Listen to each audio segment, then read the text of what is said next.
وہ کھولا تو اندر سے ہسپتال کی رپورٹس نکل آئیں۔ یہ تو وہی ہسپتال تھا جہاں میں نے اور میرے شوہر علی نے ایک بار اپنے ٹیسٹ کروائے تھے، مگر میری رپورٹ تو میرے پاس تھی۔ میں نے جب وہ رپورٹ کھولی تو وہ میرے شوہر کی تھی۔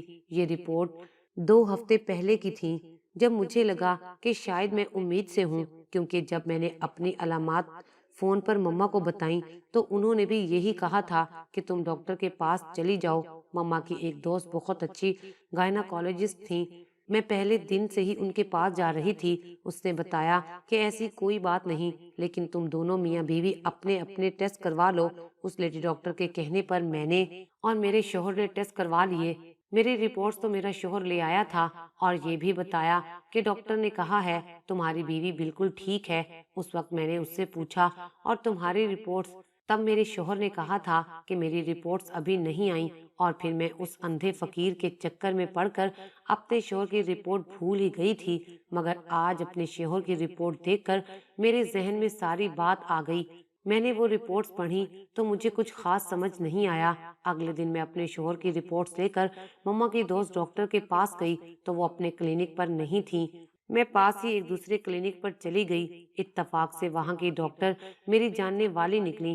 اس نے رپورٹس پڑھی اور جو کچھ بتایا اسے سن کر میں پتھرا کر رہ گئی، میرے ہوش اڑ گئے۔ اس نے بتایا کہ ان رپورٹس کے مطابق تمہارا شوہر باپ بننے کی صلاحیت نہیں رکھتا۔ میں نے غصے سے کہا، یہ تم کیا کہہ رہی ہو؟ ایسا کیسے ہو سکتا ہے؟ پھر میں کیسے حاملہ ہو سکتی ہوں؟ وہ سن کر چونک گئی اور کہا، میں ابھی تمہارا چیک اپ کرتی ہوں۔ میرے چیک اپ کے بعد وہ کہنے لگی، پاگل لڑکی، تم حاملہ تو نہیں ہو، تمہیں کس نے کہہ دیا ایسا؟ مجھے لگا اس کے کلینک کی چھت میرے سر پر گر گئی ہو۔ میں نے کہا کہ میں نے تو ماما کی دوست سے کچھ دن پہلے ہی اپنا چیک اپ کروایا تھا، اور اسی وجہ سے میرے شوہر نے بد کردار کہہ کر مجھے گھر سے نکال دیا تھا۔ یہ سمجھ نہیں آ رہا تھا کہ اس ڈاکٹر نے میرے ساتھ ایسا کیوں کیا ہے۔ پہلے اس کی رپورٹس کے مطابق میرا شوہر بانجھ تھا، اور پھر اسی نے مجھے ماں بننے کی بھی خوشخبری سنا دی تھی۔ یہ سب کچھ بہت عجیب لگ رہا تھا۔ اس ڈاکٹر کی ساری باتیں جھوٹ ثابت ہوئی تھیں۔ میری جاننے والی ڈاکٹر کہنے لگی، مجھے شک ہو رہا ہے، اگر اس ڈاکٹر نے اتنے جھوٹ بولے ہیں تو ہو سکتا ہے اس نے تمہارے شوہر کی رپورٹ بھی جھوٹی بنائی ہو، مگر وہ ایسا کیوں کرے گی؟ میں نے الجھن سے سوال کیا تو وہ کہنے لگی، اب یہ تو وہی ڈاکٹر بتا سکتی ہے، تم ابھی اپنے شوہر کو فون کر کے یہاں بلوا لو، میں اس کے ٹیسٹ دوبارہ کرواؤں گی، پھر دیکھتے ہیں کیا سچ ہے اور کیا جھوٹ۔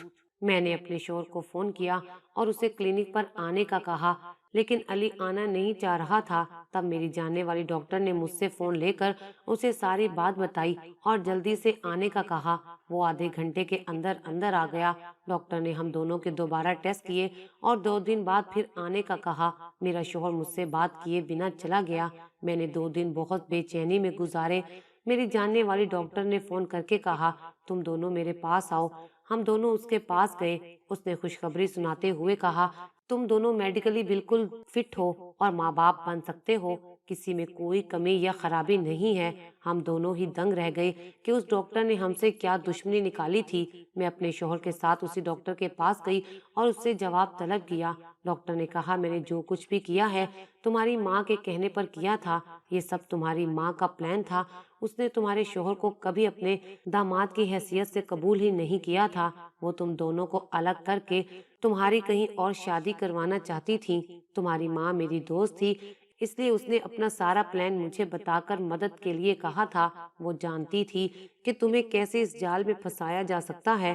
اس نے تمہیں میرے پاس آنے کا کہا اور مجھے جھوٹی رپورٹس بنانے کا، یہاں تک کہ جو تمہارے پیٹ پر 3 ٹانکے لگے ہیں میں نے یہ بھی اسی کے کہنے پر لگائے ہیں۔ تمہاری ماں چاہتی تھی کہ میں ایسا آپریشن کروں کہ تم کچھ عرصے کے لیے ماں نہ بن سکو، مگر میں اتنا بڑا رسک نہیں لے سکتی تھی اور نہ ہی یہ ظلم کر سکتی تھی۔ اس لیے تمہاری ماں کی تسلی کے لیے میں نے تمہارے پیٹ پر ٹانکوں کے نشان بنا دیے تھے۔ اسی نے کہا کہ تم میرے داماد کی جھوٹی رپورٹس بناؤ، اسے یقین دلاؤ کہ وہ کبھی باپ نہیں بن سکتا، اور دوسری طرف تمہاری امید سے ہونے کی خبر دوں۔ تمہارے شوہر کے دل میں تمہارے لیے نفرت پیدا ہو جائے اور وہ تمہیں طلاق دے دے۔ اس نے تمہارے دل میں نفرت پیدا کرنے کے لیے تمہارے شوہر کی ایک کزن کو بھی استعمال کیا۔ تمہاری ماں نے اسے پیسوں سے خرید لیا تھا۔ وہ کزن ہر وقت تمہارے شوہر کے آگے پیچھے گھومتی رہتی، جس نے تمہیں کہا کہ اب وہ تمہارے شوہر کی دوسری بیوی ہے۔ میرا شوہر ساری حقیقت جاننے کے بعد شرمندہ سا ہو گیا تھا۔ وہ مجھ سے معافی مانگنے لگا اور کہنے لگا کہ جو کچھ ہوا تمہاری ماں کی وجہ سے ہوا۔ میری ماں اس حد تک بڑھ جائے گی مجھے یقین نہیں آیا تھا۔ جب یقین آیا تو بہت ہی دکھ ہوا کہ کوئی ماں اپنی بیٹی کے ساتھ ایسا کیسے کر سکتی ہے۔ اپنے سٹیٹس اور سٹینڈرڈ کی خاطر وہ میری زندگی تباہ کرنے پر تل جائیں گی، میں نے کبھی سوچا بھی نہیں تھا۔ مما کو جب پتا چلا تو وہ بجائے شرمندہ ہونے اور معافی مانگنے کے کہنے لگیں، میں نے جو کیا تمہیں اس غریب کے جنگل سے نکالنے کے لیے کیا تھا۔ میں نہیں چاہتی تھی کہ تم میری بیٹی ہو کر اس غریب شخص کے ساتھ زندگی گزارو۔ میں مما کے سامنے اپنے شوہر کا ہاتھ پکڑ کر اپنے گھر واپس چلی گئی۔ مجھے بعد میں پتا چلا کہ وہ اندھا فقیر بھی میری مما کا ملازم تھا۔ وہ بھیس بدل کر یہاں آتا تھا۔ یہ تو شکر تھا کہ صحیح وقت پر ساری حقیقت کھل گئی اور ہماری شادی شدہ زندگی تباہ ہونے سے بچ گئی، ورنہ مما نے بہت اچھی چال چلی تھی اور وہ اگر کامیاب ہو جاتی تو ہمارے پاس کل کو پچھتاوے کے سوا کوئی چارہ نہ ہوتا۔ مگر کہتے ہیں نا کہ خدا بہترین چال چلنے والا ہے، اس نے ہمیں بچا لیا۔ میں نے ماما سے رابطہ ختم کر لیا اور انہیں صاف صاف کہہ دیا کہ جب تک آپ میرے شوہر کو اپنا داماد قبول نہیں کریں گی میں آپ سے تعلق نہیں رکھوں گی۔ کچھ عرصے بعد اللہ تعالیٰ نے ہمیں ایک بیٹے سے نواز دیا۔ بیٹے کی خوشخبری سن کر میرے مما اور بابا سے رہا نہ گیا۔ انہوں نے ہم سے معافی مانگ لی اور پھر سب کچھ ٹھیک ہو گیا۔ آج اس بات کو 3 سال گزر گئے ہیں۔ میں علی اور اپنے بیٹے حسن کے ساتھ بہت خوش ہوں۔ مما اور بابا اکثر مجھ سے ملنے آتے ہیں اور ہم سب مل کر خوب باتیں کرتے ہیں۔